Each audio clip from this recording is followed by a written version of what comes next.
Okay, and welcome. So grateful to see your beautiful faces and those of you that can't be here live. We miss you, we love you, and would love to hear thoughts and reactions to what you think about this class on the app. I wanted to just throw out a little question before we get started on how, just because there's a lot of research around interactions within a group, whether it's on an app or in person or whatever, and love that, we don't meet super often. I think quarterly for master classes is good, but I feel like there's kind of a disconnect between sharing or helping each other in ways that could be really supportive. And just wanted to ask if you have any ideas of ways that we could maybe get a little more interaction going on the app, or if it's like, it's actually fine. Like, I love just coming for the master classes. Anyone have any thoughts? If that would be supportive to have more interaction on the app?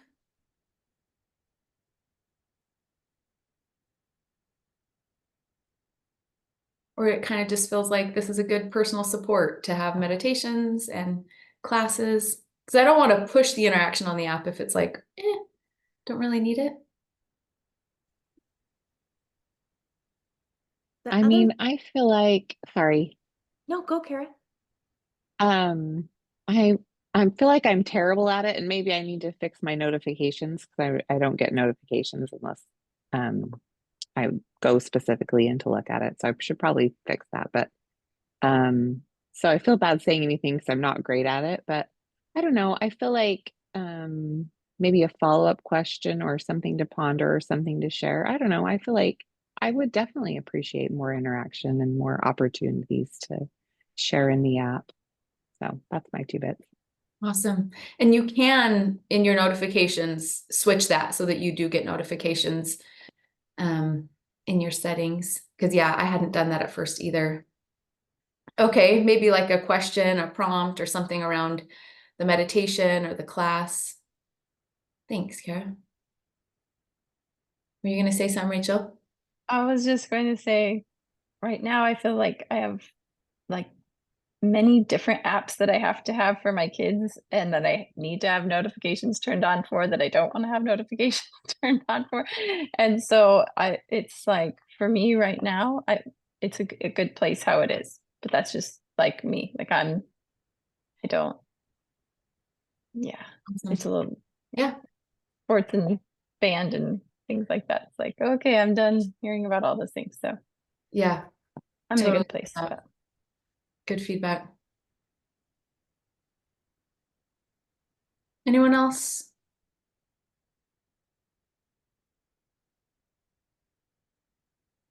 Okay. So that's helpful. So maybe we'll try to have a few more prompts, a few more, things to maybe help generate. And if you have an experience or you have something, just don't hesitate sharing about it, because I do think that's one of a lot of our favorite things in these classes is hearing experiences from each other, and oh, how I used this affirmation, or oh, how I used this visualization, or this experience happened to me.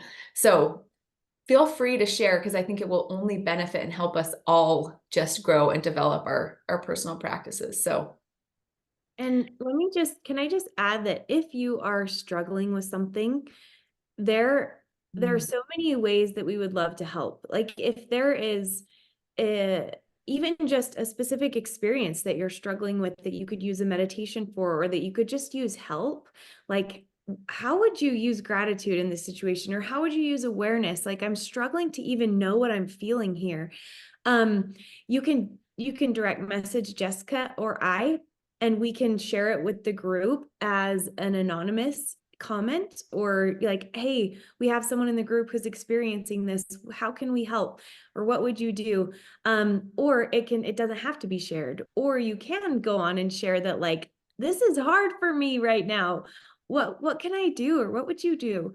That's another way that I think is really helpful for a community to support. So just throwing that out there as well. And we can create meditations around those things, and it'll help generate conversation, but also resources.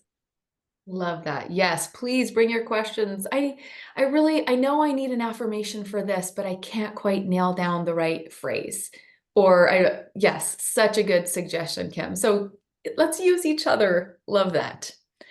Love that. Okay, I am going to get our slides up here. I'm really excited about our lesson today, ladies. This is something I have been pondering on and praying about, and just wanted to say, starting all together, the mindfulness workshop to really like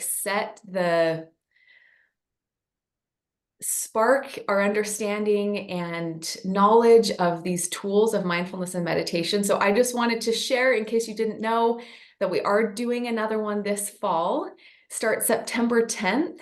So if you know anyone that you feel like would benefit from this, I feel like there's just so many women I am having a conversation with, and they're saying things to me, and I can't be like, well, you really could use an affirmation for that. Or, like, I feel like there's certain things I can't say, but I can say, oh, I took this women's mindfulness workshop and learned about visualization, and it has helped in this way, and like, it could be really natural to share about if there's anyone that comes to mind, because we would love to find those women who are meant to be in this next workshop. So early bird pricing is going right now. So it's on they can get we've sent emails to you guys about this. So if you aren't getting them, like, please tell me. But also, if you're interested in being an affiliate, that is a beautiful way to be able to share and also benefit from sharing, that you can get 10% of the ticket price, and you can have like your own unique 10% off code that you can share with people. So we'll teach one in the fall, and we'll teach another one in the spring. So just wanted to throw that out there in case you're kind of like, oh, I'd love to tell people about this, but I don't really know if they're teaching it again. We are in just a couple weeks, and we're so excited. So And of course, you remember that you can come, like you're invited to all the classes. yes. And of course, like we would love for you to be there and to come and to join with us. Yep. So you'll be getting an email that says, "Hey, Women of the Collective, do you want to join this round?" Just so that you're in on like the email communication and notifications or whatever. So yeah, if you want to brush up on any of the tools, yep, feel free to come. Okay. Finding deep stillness, practicing equanimity. Sorry, just Sabra asked, it's 10 o'clock. It'll be 10 o'clock Tuesdays. No, sorry, I gotta pull up my calendar now. The time Please, did I say something wrong? 10 o'clock. Yeah, it's at 10 o'clock on Tuesdays. 10 o'clock on Tuesdays, and it'll be every Mountain other time. week. Yeah. Every other week. Yep, every other Tuesday. Good question. Okay, with no further ado, let's have a guided meditation by Kim and get started. Okay, so we're going to use physical touch today in our meditation. If you can, please join with me, but if you can't, it's totally fine. Just imagine that you are touching those specific areas, okay? So I just wanted to cue that for just a minute. Or if for some reason it's not available to you, just skip it and imagine in your mind that you are kind of touching those areas, okay? So go ahead and settle in for just a minute. Get comfortable, straighten your spine, and if it's available to you, go ahead and close your eyes. And let's start by taking just some deep breaths together and generating that focus inward, and try to really feel the sensation of the breath going in through your nose and out through your mouth. I'm going to give you just a minute to settle in to that deep breathing pattern that you love, that feels most comfortable to you.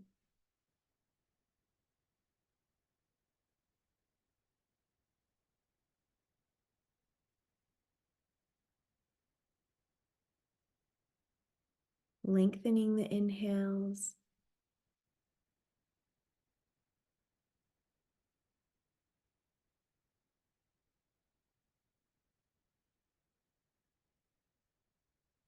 bringing the air in all the way down to the bottom of your lungs.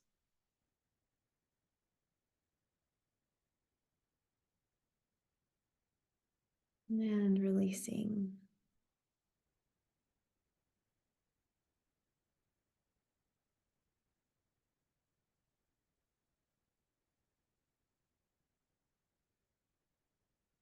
As we go throughout our meditation, I want you to imagine that your hands are like sunshine. They're like rays of sunshine, warmth. And everywhere that we touch, it's going to almost just melt into the skin, the muscles, the tissues, and allow that area to just soften and relax. So we're going to start. You can use one hand or two hands. We're just going to start by placing our palms on our forehead and feeling the warmth of our hands.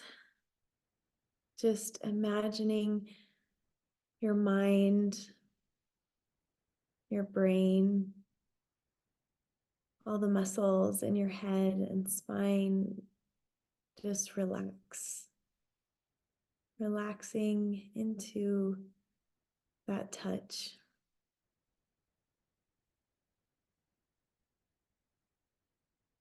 As you breathe, imagining the tension just melting away with your touch. And then moving the hands to the jaw.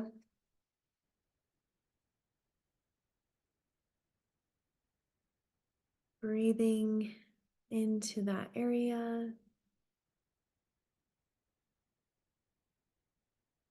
You can even do a gentle massage if you'd like, but just allowing all the muscles in your face and your jaw to relax.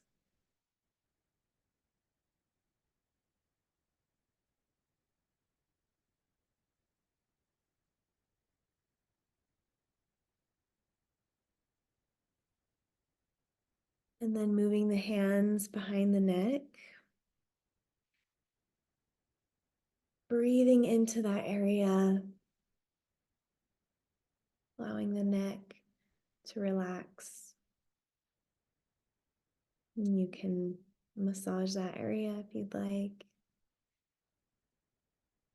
Just taking a minute to allow yourself to feel supported.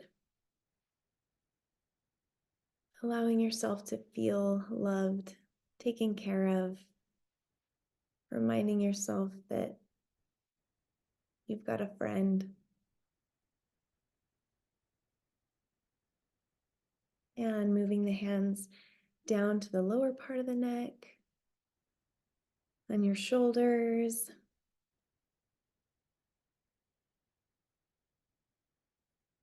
Relaxing the shoulders.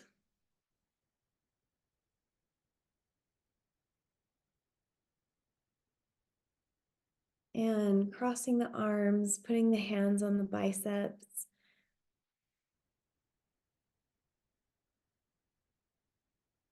Breathing into that area of your arms and relaxing.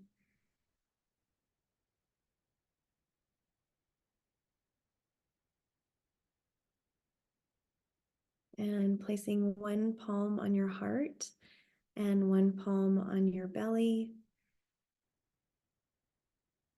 Taking a deep breath in and relaxing those areas of your body.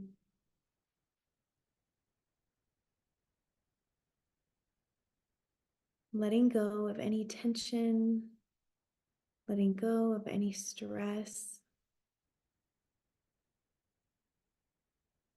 releasing any tightness.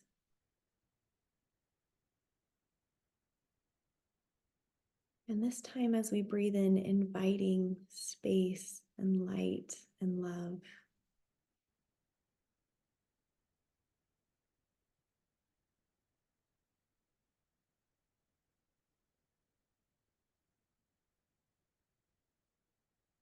And moving the hands, you can rest them on the top of your thighs.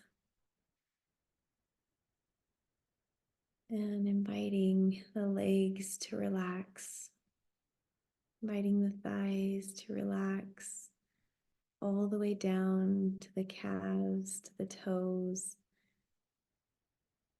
feeling grateful, feeling at peace.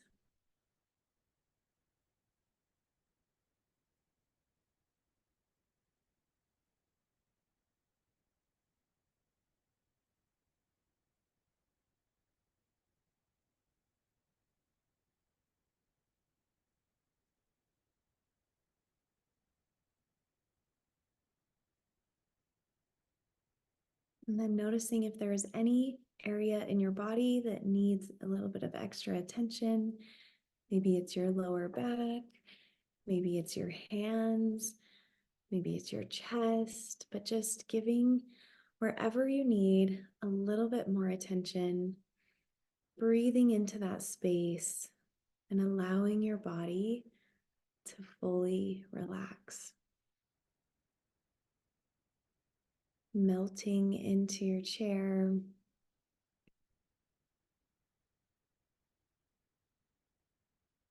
And to end, I invite you to take a few more deep breaths.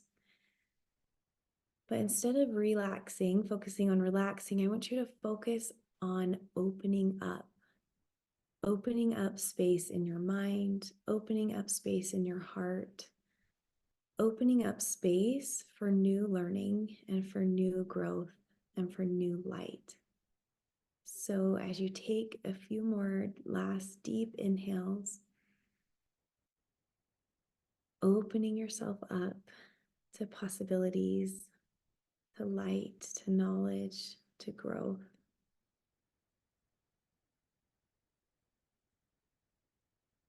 You can feel yourself expanding. You can almost feel your mind opening up, being prepared and ready to learn. Take one more deep breath.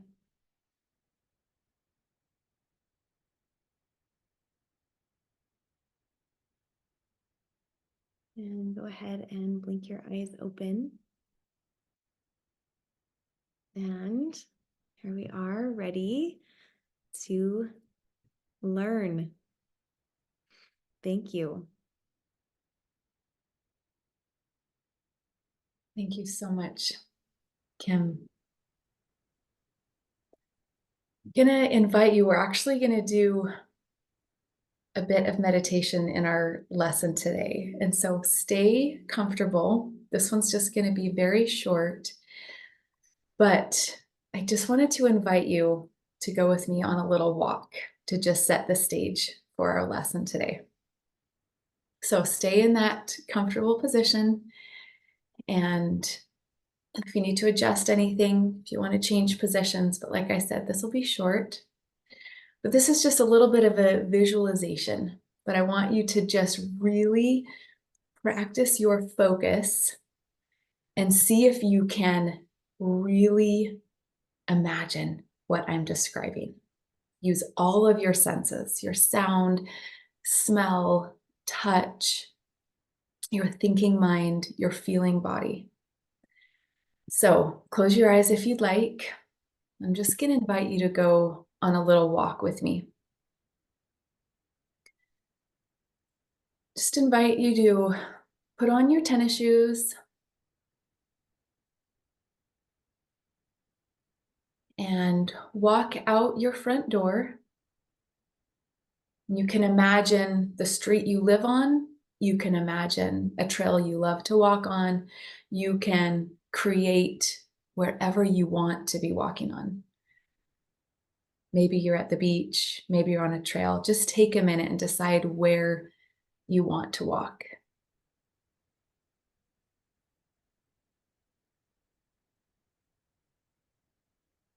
Then just imagine your legs moving.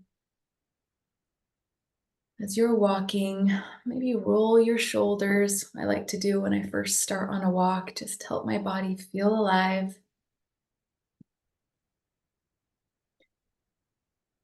And as you're walking, you notice the sun shining to the side of you like it's just coming up.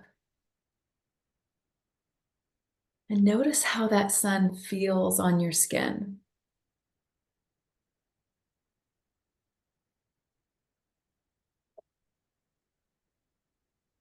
Maybe a smile comes to your face as you're grateful to be outside this beautiful morning or afternoon.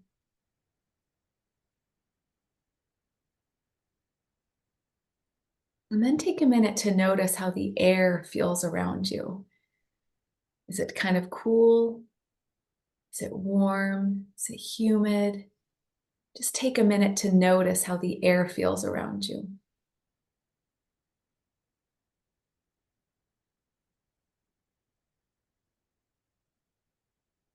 Again, just keep walking.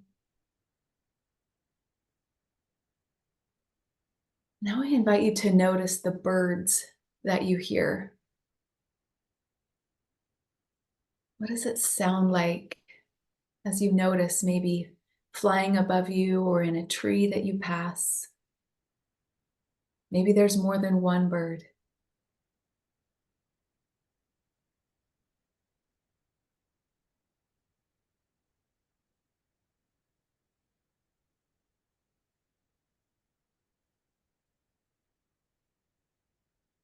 And then take a minute to notice something that you're smelling. Maybe if you're by the ocean, you smell the salty air. Maybe if you're walking down a street like mine, you notice your neighbor's flowers and you bend down to smell flower.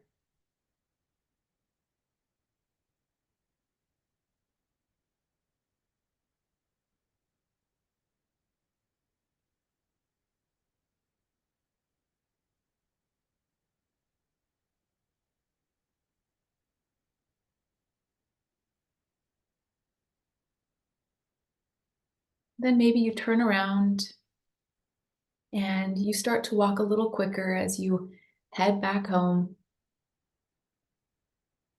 Just noticing how good it feels to be walking, to be aware. Just to invite you to give gratitude for this little walk.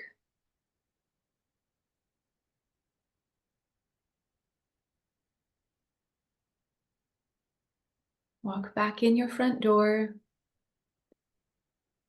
Slide off your shoes. And sit back down.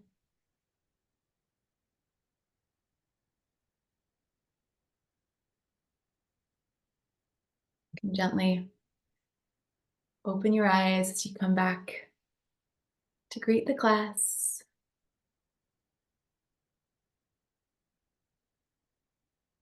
I invite you to unmute for a minute as I just want to ask you a couple questions and would love to have you answer audibly. Just wonder if on that little walk, any of you found yourself judging.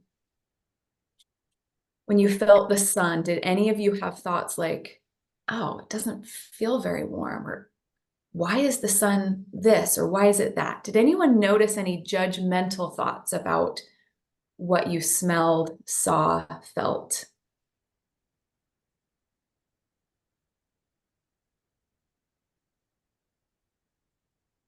The only judgment I thought about was when you said warm. I thought, I don't want it to be really hot. I just want it to be warm with a little bit of cool in the air. So that maybe was a little bit of judgment, that I didn't want it to be a really hot summer day. I wanted it to be just that first little hint of warm and the morning's still cool. So that's the only judgment I can think of that I had, maybe a little bit. Yeah, and maybe that's not even judgment, really just like making a choice. Preference. Yeah. Preference. Like, Yeah. yes, okay, the sun isn't too hot, it's just right. It wasn't like, Yeah. why is it this, or it shouldn't Yeah. be that. Yeah. So yeah. I had something similar. It was like trying when you were like visualize the street you're walking on, or if it's a neighborhood or something. And we're in the process of looking for homes. And so I was kind of judging like what Sorry, we're homeschooling right now too, so it's all kinds of fun. You're But I was just thinking, what kind of neighborhood do I want it to be? And I don't know if it was like, why is it this way? Because I felt like I was in control making the choices. Sorry, it's noisy, but there were definite judgments happening as I made those decisions, if that makes sense. Like, I do want this, I don't want this, the mindset. But it does sound like in both cases, it was more of like a choosing, yes, I want this, or I prefer that, not the judgmental of like, I should or shouldn't, or can't, that it was, just kind of observing and noticing, which allowed you to appreciate, which allowed you to make choices that you wanted to make, like, ooh, I want this sun to be just right.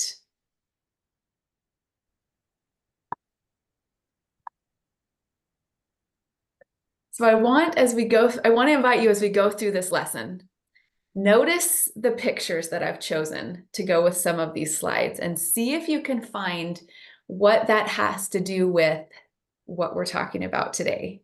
And it's this word called equanimity. You may have just experienced equanimity.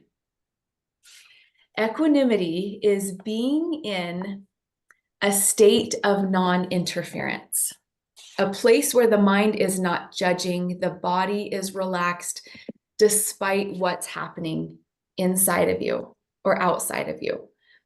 And Buddha taught that it's a state of being calm and balanced, especially in the midst of difficulty, especially when things are happening that are hard around you. And in Buddhism, that's actually one of the 4 great virtues: equanimity, along with compassion, loving kindness, sympathetic joy.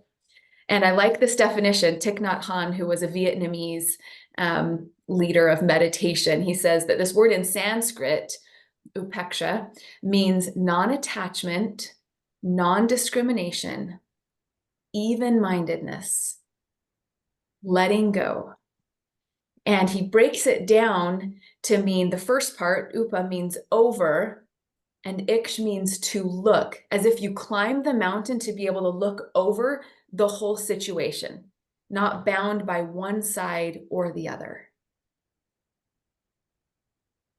So equanimity, it's this state of being that is not pulled by one thing or the other. Another good definition from a Buddhist monk, it is evenness of mind, unshakable freedom of mind, a state of inner equipoise that cannot be upset by gain, loss, honor and dishonor, praise, blame, pleasure, pain. Like when you think of those opposites, those things that happen every day, my child did really good at this. Oh, I'm such a good mom. My child's misbehaving. Oh, I'm such a bad mom. Oh, I had such a great workout. I run so fast. Oh, I could barely run today. My knee's really bugging me. Like these things that we experience that kind of pull us one way or another. But equanimity says, I can be in a place where I'm experiencing something, but I'm not affected and pulled by it. Invite you to think about a microscope for a minute and what a microscope does. A microscope zooms in, making something that's really small look really large. It allows us to see something in a different way. So I'm sure you've seen some of those pictures of, I looked at one that was fungus that actually it looks like grapes on a vine at the end, little purple clusters that actually look really beautiful. And actually the Smithsonian did an art exhibit of bacteria, fungus, like all of these horrible things, but under a microscope that look so beautiful. When you zoom in, you see something different, and it actually helps us see it at a scale that's convenient and helpful for evaluation and analysis, right? When I can see something as it really is, just like before they knew what matter was made of, it was just a cup or an arm or a desk. But when you're able to zoom in and you see that, no, actually they're atoms. No, actually they're protons and neutrons and all of these things that are actually vibrating and moving, and you see it in a completely different way. So I wanted to just compare equanimity as a practice or stillness meditation to a microscope. That when you're able to sit with something, it acts as an awareness extending tool. It's not just, oh, I feel a tightness in my chest. It's, okay, what could be causing that? What just happened? What thoughts am I having? What else is happening in my body? Deeper concentration is like more magnification. This stillness meditation that allows you to go deeper and deeper into a certain thought or a certain situation. It's this microscopic attention that helps us see things at a scale that's helpful for evaluation and analysis. So awareness, acceptance, we've talked about that, and I'm sure a lot of you have gotten really good at becoming aware of, okay, I'm feeling this. Okay, I noticed that. That really bothered me. Oh, I'm feeling these things. I'm seeing these things. But what if you took it to a deeper level and allowed yourself to really look inside? I love this definition that I've been pondering on and studying, like I said, for the last couple of months now. And that is that suffering is just pain plus resistance.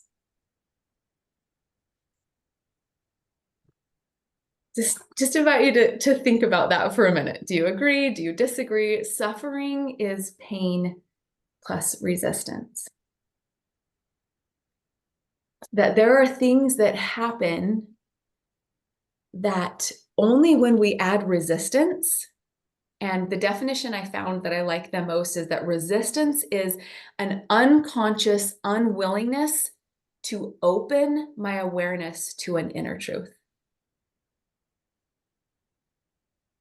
Resistance is an unconscious unwillingness to open my awareness to an inner truth. So when something happens, when someone says something, when I'm facing a challenge that I don't want to face, is there something that I don't want to admit to myself? Am I putting up resistance that's causing me to suffer? Again, just giving you some thoughts, because when our internal state is at a place of stillness, a place of relaxation, a place of equanimity, we have more choices in how we respond. A concert pianist, for a pianist, the goal is not to have amazing practice sessions. The goal is the concert. The scales, yes, you do want to have good practice. You want to have consistent practice, because only when you do, you're going to be able to perform like you want to perform in the concert. You practice the scales every day. It's monotonous, all the chords, all the, the parts, whatever that you're practicing, but you take time so that when you're in that concert, it comes off and you are exactly how you want to be. It comes off flawlessly.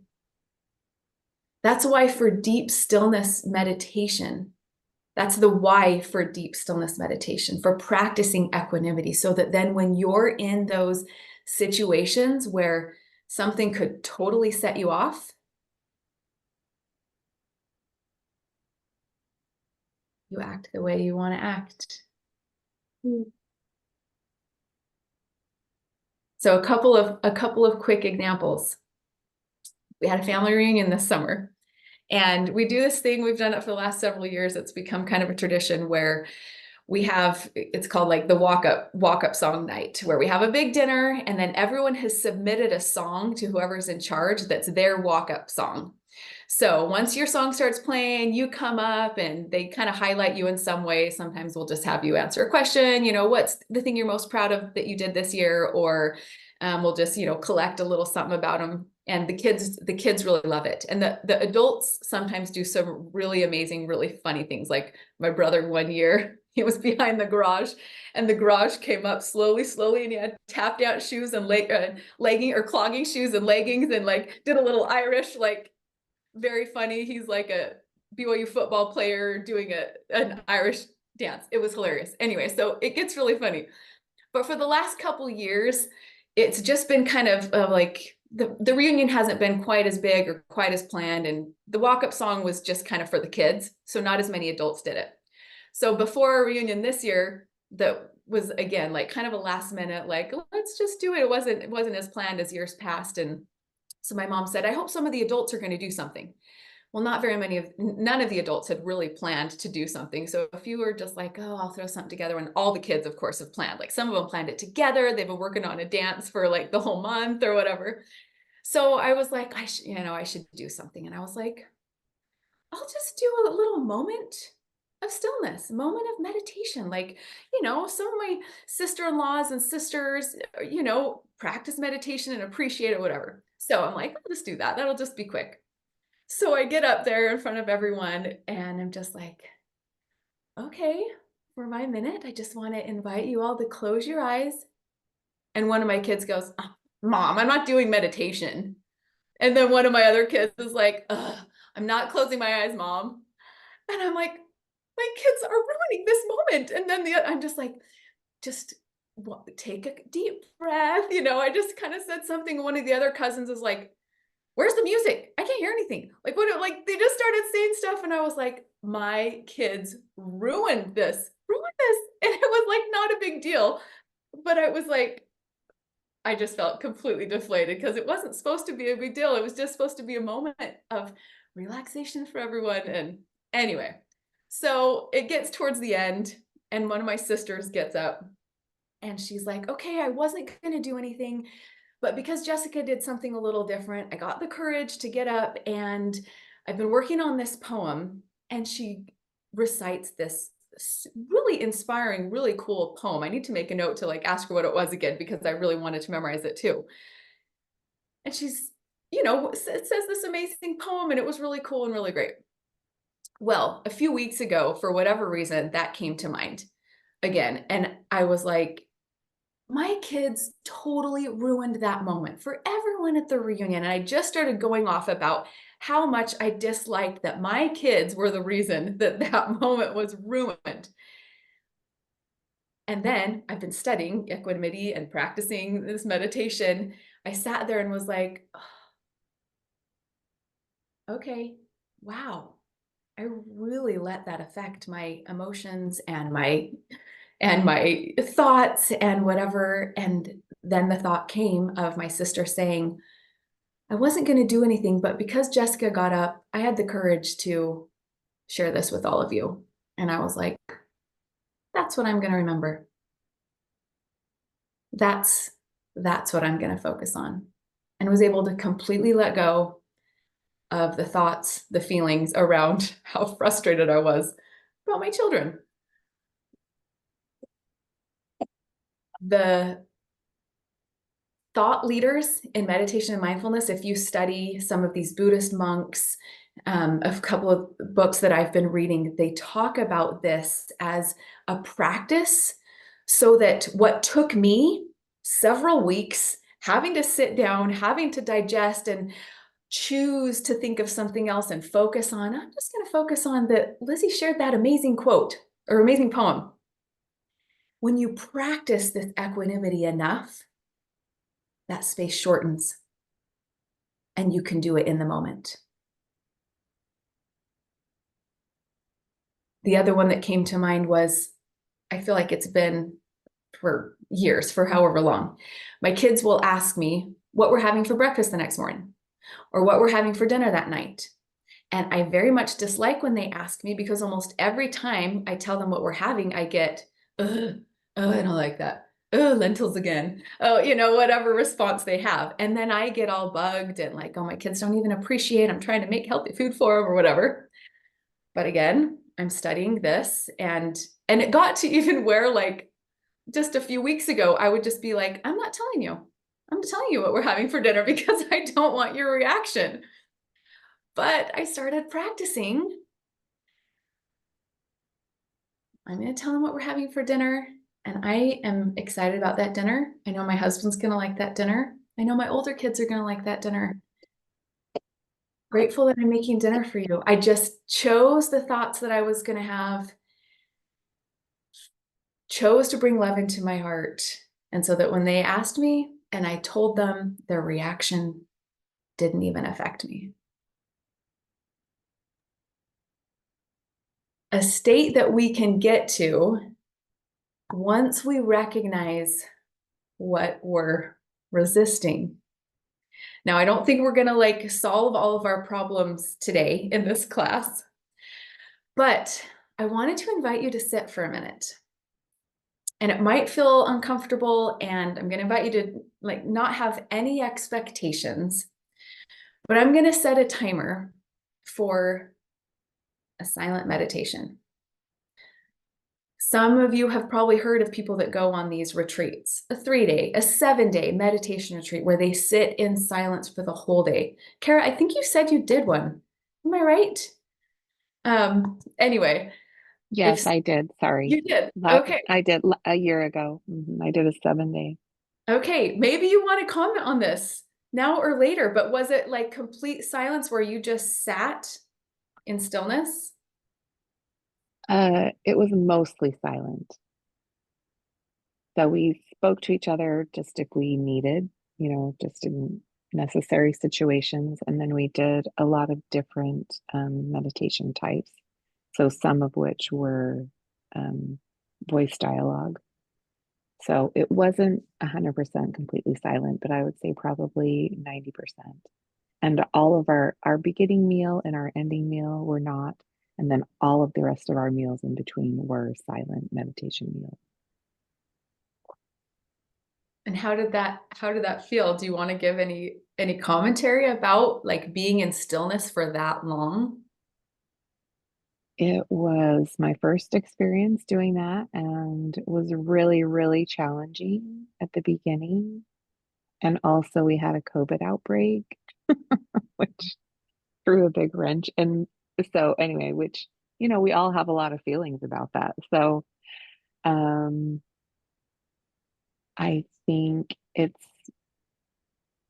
was just such an interesting experience to like exactly what you're saying, rather than being able to process everything externally by talking about it and talking to other people about it, but to do it all an internal process and to do so much meditation where you're just kind of watching yourself experience everything. It's really, really powerful. I don't know how to explain it other than to experience it yourself. But yeah, but we could all just try to do a silent meditative meal once a week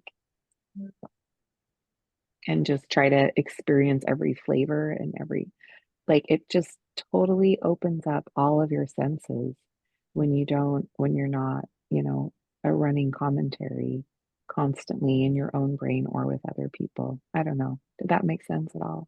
Totally. Totally. Thank you. Thank you for that addition. So I'm going to invite you to try it. It's just going to be 2 minutes. No music, no question prompts. Just going to invite you to sit. And if you have kids and you can't, it's okay, Sabra. But I'm not going to say don't. I'm going to invite you to let go of judgment, to just completely observe your thoughts, your feelings. Am I resisting anything? Just let myself feel it. So if you want to close your eyes, close your eyes. Again, this is going to be, you can put your video off if you want, turn yourself on mute. 2 minutes of just silent stillness meditation. begin.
Now I'd like to invite you to just take one more minute to either continue in this stillness, or if you'd like to write, get your notebook and pen and write if there's anything that came up, thoughts, feelings, or answers to the question, what am I resisting?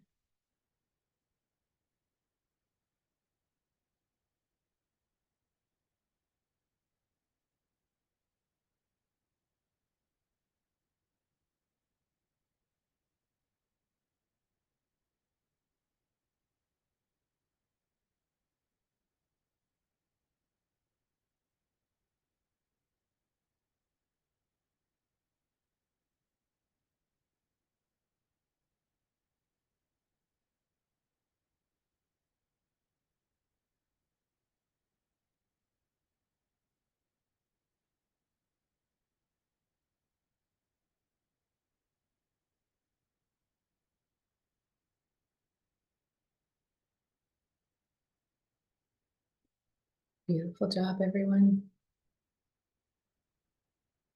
Well, that was very short.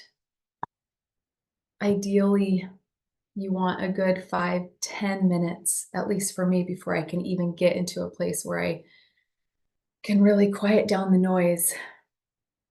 But I just wanted to point you to a few examples where I feel like Christ was very practiced at equanimity. With the woman taken in adultery and everyone's shouting that she needs to be stoned, and what would you do? That he bends down and draws in the sand. Whatever he was writing or drawing, that he didn't react, he wasn't acted upon, but acted from a place of balance and stillness. When asked questions by those trying to trap him, so who's your neighbor? Who's my neighbor? Wanting to get him to say something. Story of the Good Samaritan. Not preaching, not condemning. Going to give you something to ponder on. When John the Baptist died, it says in Matthew 14 that when Jesus heard of it, he departed thence by ship into a desert place apart. He removed himself. It took some time. And then when feeding the 5,000, Jesus says, don't send them away. Let's feed them. And they said, we just have 5 loaves and 2 fishes. And he says, bring them to me.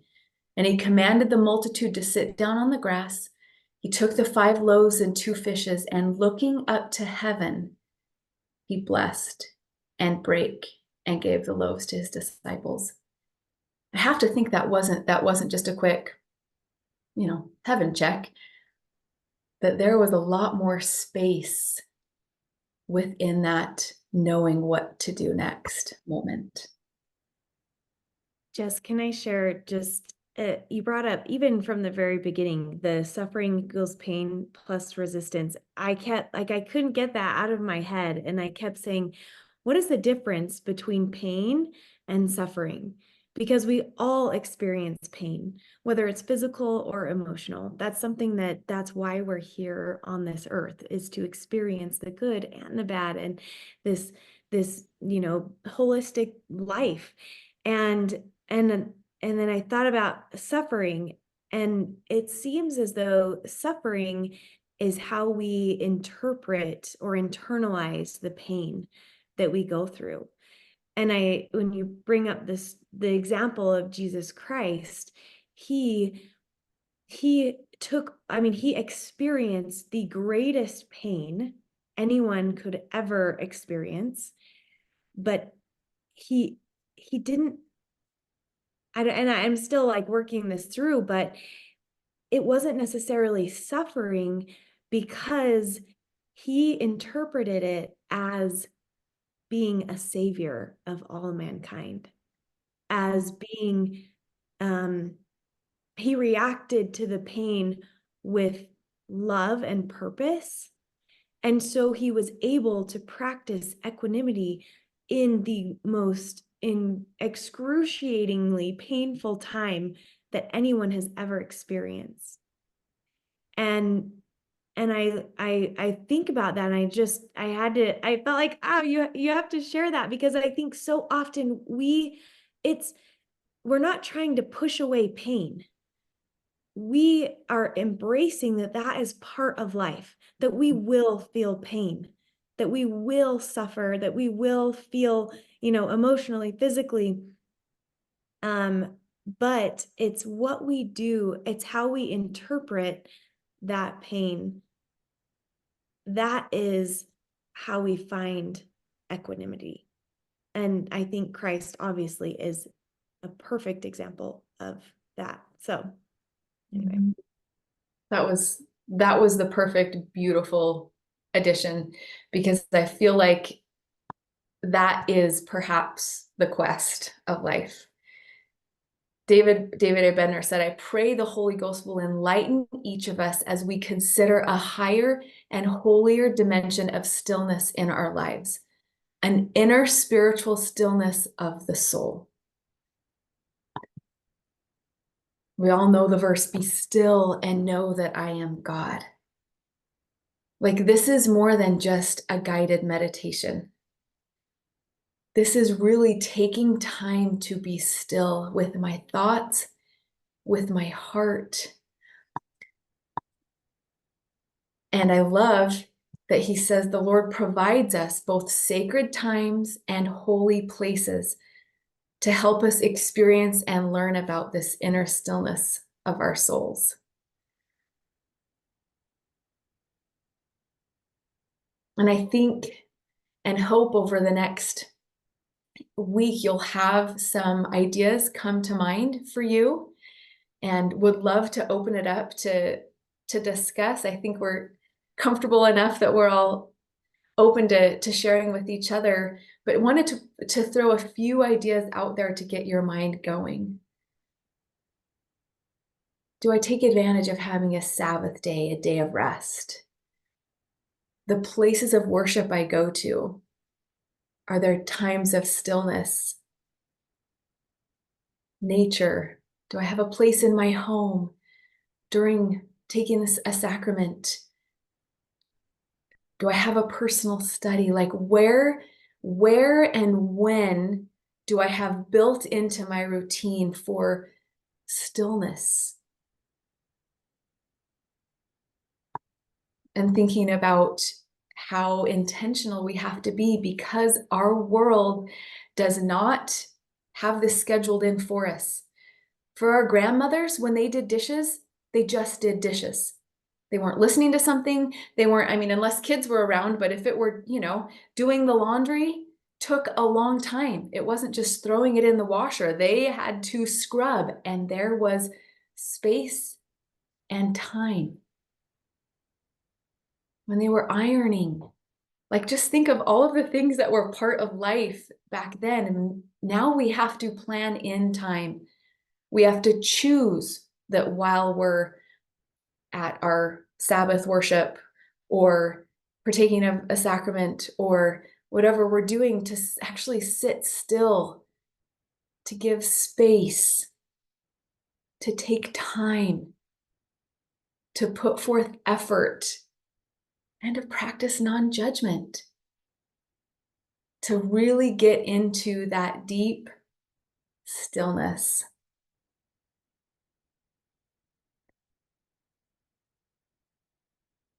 Thus, be still may be a way of reminding us to focus upon the Savior unfailingly as the ultimate source of the spiritual stillness of the soul that strengthens us to do and overcome hard things. Remember the rock. Remember when you look at the ocean, and I loved this realization when I was at the beach years ago, that like those rocks that are, planted deep in the earth, when you stand on that rock and the waves crash, those rocks do not move. They're still.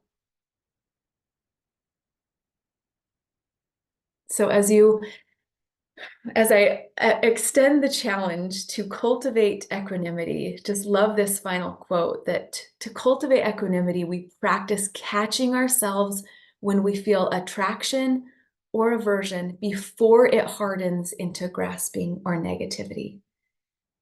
When we practice this internal balance, we get much better at, when someone says something or when something happens, to not react, to act the way we want to react. So just challenge you between now and when we see you next to decide when and where and how you're going to practice equanimity. I'll have 2 guided meditations that you'll get with this lesson, and one is just music. Now, you don't have to use that. You can turn on your own song, but it's going to be like, it's just over 10 minutes. So it's a good solid amount of time to really put in a little effort to try to just get to that deep stillness. But if you need a little accountability, share with the group or reach out to someone to be your accountability partner. My brother and I have been trying to do hour-long meditations once a month. It started as once a week, and then that was too hard. That wasn't happening for us. So we moved to once a month. But just to say, like, I am committing to sitting with my thoughts, with my feelings. And invite you to plan that into your life, to really see if you can develop and access that deep inner stillness. And just want to tell you, every minute is so worth it. You've all done guided meditations. You've all probably practiced affirmations or a mantra or some visualization. And I feel like this is next level. Would love to know in our last just few minutes of discussion, or if you have to drop, we love you. Any thoughts? What do you think? This one, I'm just like, this is really along the lines of kind of the Eastern meditation and that stillness. But then when I was studying Elder Bednar's talk, I was like, no, it's all over in the words of the prophets too. Any observations, thoughts that you're having? Or questions? Okay, so I'm trying to understand the kind of overall picture and resistance and everything. So I think one part of it is saying, let's take time to practice being still. And as we take those moments, it'll flow over to our daily interactions. And with your example of, your kids complaining about the dinner you were planning on making, that's very applicable. So that keeps coming to my mind. What you were resisting was hearing your kids complain. Is that right?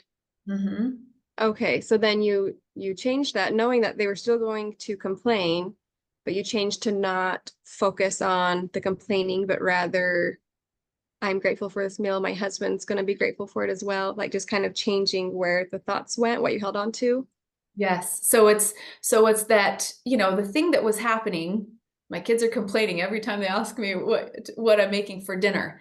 And I am letting that affect me, that resistance. Oh, I don't like that my kids aren't grateful for what I'm making, or I like they really like it. They eat it. They, like all the thoughts, all the feelings, all the things that come when there's some force, someone, the things that happen to us in life, all the thoughts, all the feelings that come with it. But when I sat with it for a minute, not only was I able to use my tools of, oh, I'm going to be grateful for this, or I'm going to choose this thought instead, I was able to accept, be aware, like all those pieces, all those tools that we know. But Shinzen Young, who I've been loving his book, The Science of Enlightenment, talks about that only when you sit for a certain amount of time, you're really able to get to those that subconscious resistance, that thing that the thoughts that aren't maybe top of mind, but when I really sit with it, that's where it came from. Like, are my kids not even grateful that I make healthy food? Why do I even go to so much effort to make the food I make? Like all of those other thoughts that are in there as well, that allow you to really recognize, like, why does this bug me so much?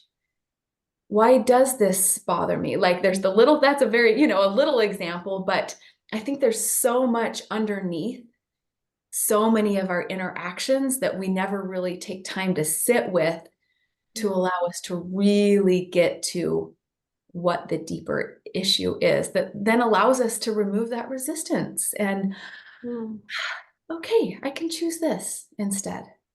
Okay. Thank you. That clarified it a lot. I love that. Thank you. Oh, good question. Sabra, did you have something?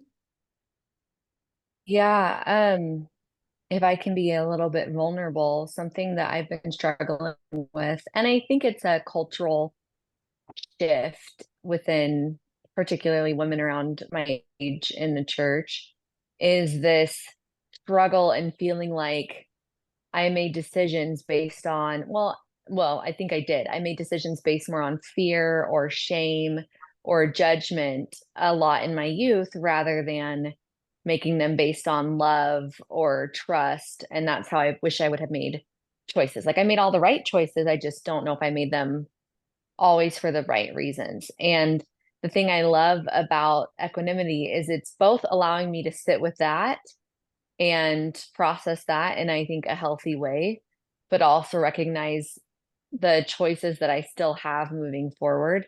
I added in the chat, it's like I feel like this is giving me the opportunity to create the environment around me, even though I can't change everything about the environment around me, but I can create how I choose to participate in it. And so I really love this idea. I think it's a really healthy mindset, and it was really helpful for me as I'm processing something. So thank you. I love that. Thank you, Sabra. So do you think if you just sit with something, like I'm thinking of a good friend for years and years and years, and they told me something recently that was really disturbing and is just not the choice that I would make. And so I'm resisting a little bit because it's so foreign to me, this choice they're making. But I'm not quite sure. I mean, I realize I'm kind of fearful to see this person again because I feel so differently than I did before. I'm just wondering how you get to that. I like what Sabra said about creating what you want to have happen, but I'm not quite sure how to get over just the huge difference in how we're seeing in something. you know? I'm not quite sure how to get to that good place. What I'm even wanting to create, I guess. I'm not sure what I want to create. And that's why the first question is, what am I resisting? Yeah. And that answer doesn't come quickly for me in these situations. It's not like, what am I resisting? Oh, it's that. It's that I have to sit with it for a bit to say, like, okay, I need to explore that for a little bit. And sometimes for me, writing helps. What am I resisting? Okay, what bothers me? And I've used this several times, especially in relationships. Like, okay, when my sister said, da, da, da, da, da, why did that bug me so much? And well, maybe it's because I just see like that brainstorm session. Like it's almost brainstorming with ourselves and letting God shed some light on it. That it's at least for me, and Kim, you should, share too, but like it doesn't happen just by asking the question. It might take 10 minutes, it might take an hour, it might take a month of sitting and thinking and wanting to be guided to, oh, a friend just recommended this podcast. Oh, there's a piece. There's a piece. Oh, I had a conversation with my mom. She said something. Oh, maybe that's why that bothers me. Like, I think that's the whole like pondering on the scriptures, or these things that we're asked to do, that you hear the prophets do. They take time with it. It doesn't come just like that. And I would add that that's actually intentional, that a lot of times, at least for me, my brain loves to answer questions really quickly. And so if I say, hey, what am I resisting? It'll be like, oh, this. And then just to fill in the blank. And so if I can say, I'm going to think about this for 20 minutes, I'm going to sit in silence and I'm going to ask myself, what else? What more? That's a good question. Because oftentimes that very first one is just my brain trying to answer a question. And it's not necessarily getting to the heart of what I'm really, or what God is really trying to teach me, or what I need to hear, because I'm like, oh, I have an answer for that. Next. Instead of kind of taking that time. I know I was thinking of my amazing father-in-law, who for years, every single day sits in pain, but he doesn't necessarily suffer. Some days, yes, but I was thinking about speaking with him and thinking, but some days he's seeing purpose, and he's seeing meaning, and he's seeing ways that he can still enhance the world, and he's seeing lessons.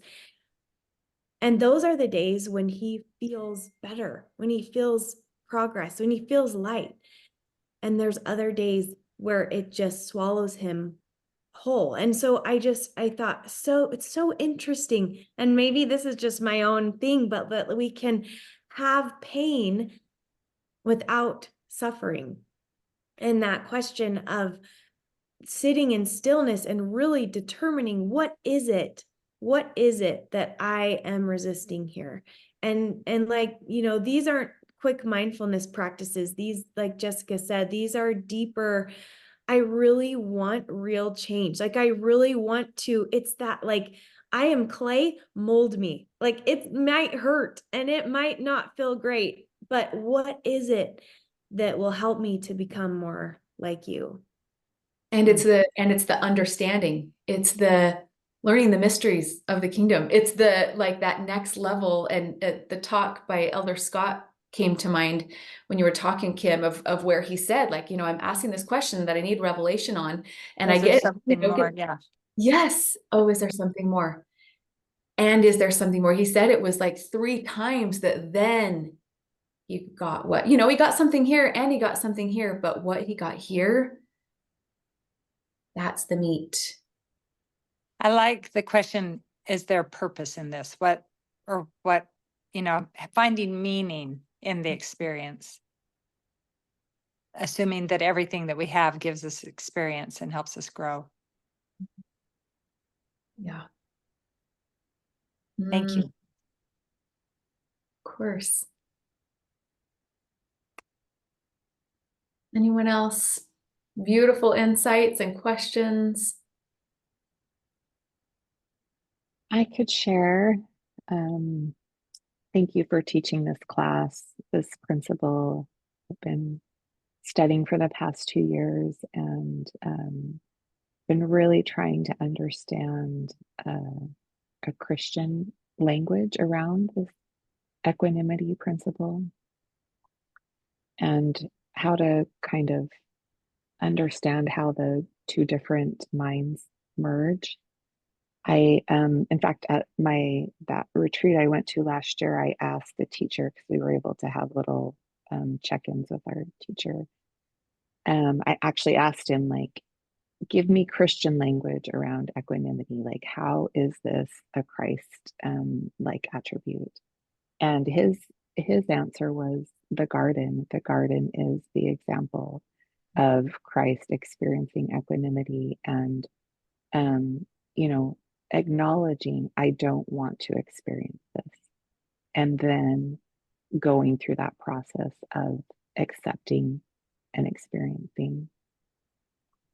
And so for me, the love and acceptance mantra, also, I see you and love you, has also been really helpful for me.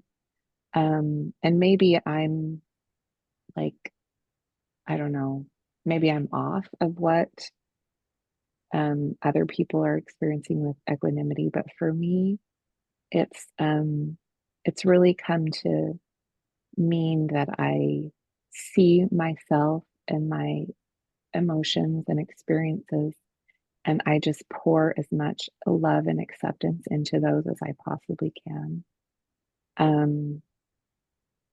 Yesterday, I heard someone talking about prayer. The best prayers are the most honest prayers. And that really struck with me too. And when you were talking about how we could practice equanimity in our religious practices, that really came together for me, that I really want my prayers to be as honest as possible, as exactly what I'm feeling and experiencing, and then allow God to pour that equanimity and to bare my soul and let God and let myself see what's really there and pour all the love and acceptance into wherever I am and wherever the people are around me. And I still don't know the exact words for it, but I know that is the love of Christ in my life and in others' lives. And then I don't have to change it. I don't have to use all my meditation mantras to change it into something that it's not. I can just be with it, whatever it is.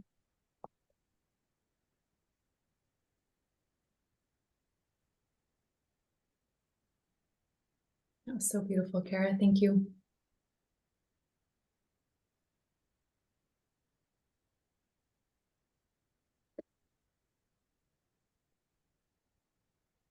I don't want to say anything else after that, Kara. That was so good.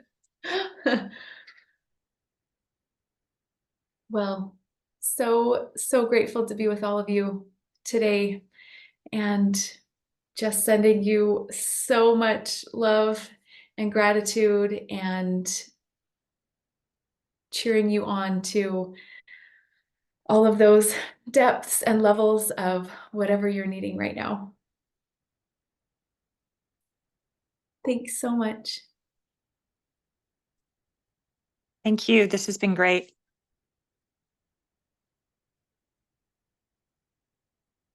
Hopefully we'll see you in a week or two at the Women's Mindfulness Workshop. Yep, if you want to. Have a Thank good day. you. Bye, you guys. Thanks, everyone.